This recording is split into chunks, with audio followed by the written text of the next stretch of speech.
Help us grow in love and kindness. Help us grow in love and kindness. More like Jesus every day. More like Jesus every day. Amen. Amen.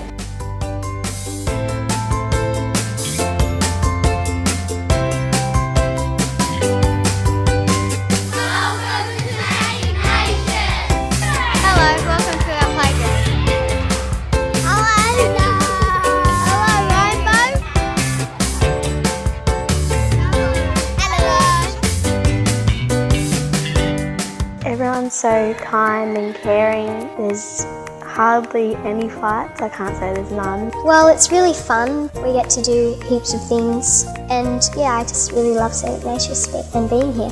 Well, what I like about being in this school is it's very friendly. There's barely any bullying. Well, I can't say there is none, but there's some.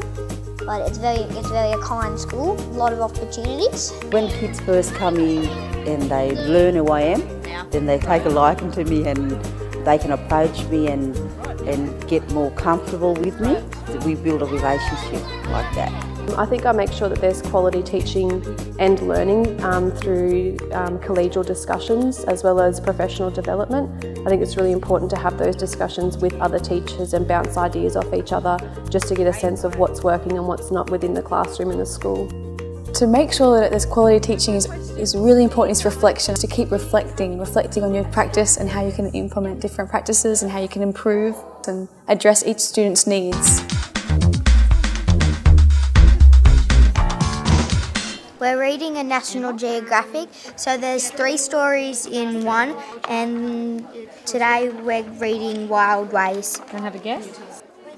Molly? Is it ritual? Yeah, so that's a ritual for Australians. Yep.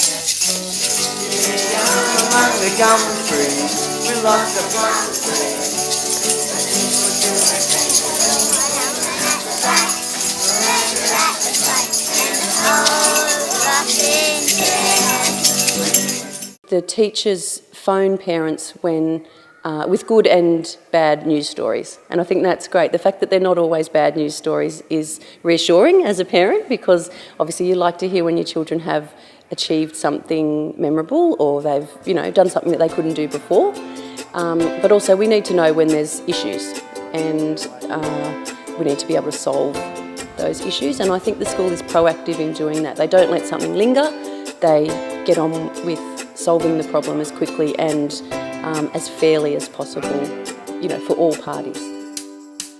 My best learning experience here would be the restorative practice. It just teaches us how to do things when problems are on.